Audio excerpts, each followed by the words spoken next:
ಯಾವುದೇ ಒಂದು ನಗರ, ಪಟ್ಟಣ, ಹಳ್ಳಿಗಳನ್ನು ತೆಗೆದುಕೊಳ್ಳಿ.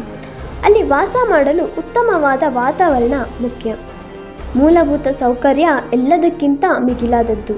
ಕುಡಿಯುವ ನೀರು, ವಿದ್ಯುತ್, ಚರಂಡಿ ಹಾಗೂ ಆ ಸ್ಥಳದ ಸ್ವಚ್ಛತೆ ಬಹು ಪ್ರಾಮುಖ್ಯತೆಯನ್ನು ಪಡೆದುಕೊಂಡಿರುತ್ತದೆ. ಪ್ರಸ್ತುತ ದಿನಗಳನ್ನು ಗಮನಿಸುವುದಾದರೆ ಗ್ರಾಮೀಣ ಪ್ರದೇಶದಲ್ಲಿ ವಾಸಿಸಲು ಉತ್ತಮ ವಾತಾವರಣ ನಿರ್ಮಾಣವಾಗುವಂತೆ ತೋರುತ್ತಿದೆ. ಅಂದಹಾಗೆ ಮಂಡ್ಯ ಜಿಲ್ಲೆಯ KR ತಾಲೂಕಿನ ಕಿಕ್ಕೇರಿ ಹೋಬಳಿಯ ಚೌಡೇನಹಳ್ಳಿ ಗ್ರಾಮ ಪಂಚಾಯಿತಿ ಒಳಗೊಂಡ ಕೇಂದ್ರ ಸ್ಥಾನ.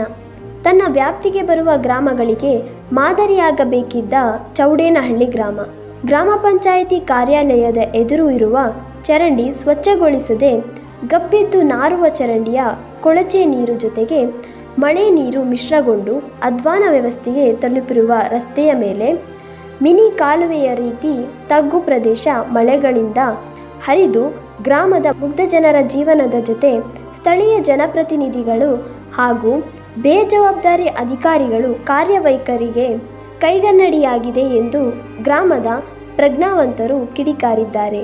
ಗ್ರಾಮದಲ್ಲಿರುವ ಚರಂಡಿಯನ್ನು ಕಾಲಕಾಲಕ್ಕೆ ಸ್ವಚ್ಛಗೊಳಿಸದ ಪರಿಣಾಮ ಸರಾಗವಾಗಿ ನೀರು ಹೋಗಲು ಜಾಗವಿಲ್ಲ.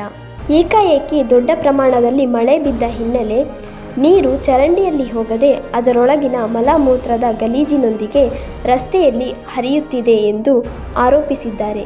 ದಿನನಿತ್ಯ ಕನಿಷ್ಠ 7 ಗಂಟೆಗಳ ಕಾಲ ಕಾರ್ಯನಿರ್ವಹಿಸುವ ಸ್ಥಳದ ಎದುರೇ ಇರುವ ಅವ್ಯವಸ್ಥೆಯನ್ನು ಸ್ವಚ್ಛಗೊಳಿಸಲು ಸಾಧ್ಯವಾಗದ ಬೇಜವಾಬ್ದಾರಿ ಅಧಿಕಾರಿಯಿಂದ ಗ್ರಾಮದ ಜನರು ಅಭಿವೃದ್ಧಿ ಚಿಂತಿಸಲು ಸಾಧ್ಯನಾ ಎಂದು ಪ್ರಜ್ಞಾವಂತರು ಪ್ರಶ್ನಿಸಿದ್ದಾರೆ. ಸಂಬಂಧಪಟ್ಟ PDO ಹಾಗೂ ಜನಪ್ರತಿನಿಧಿಗಳಿಗೆ ಹಿಡಿಶಾಪ ಹಾಕಿ ಹೋರಾಟದ ಎಚ್ಚರಿಕೆ ನೀಡಿದ್ದಾರೆ.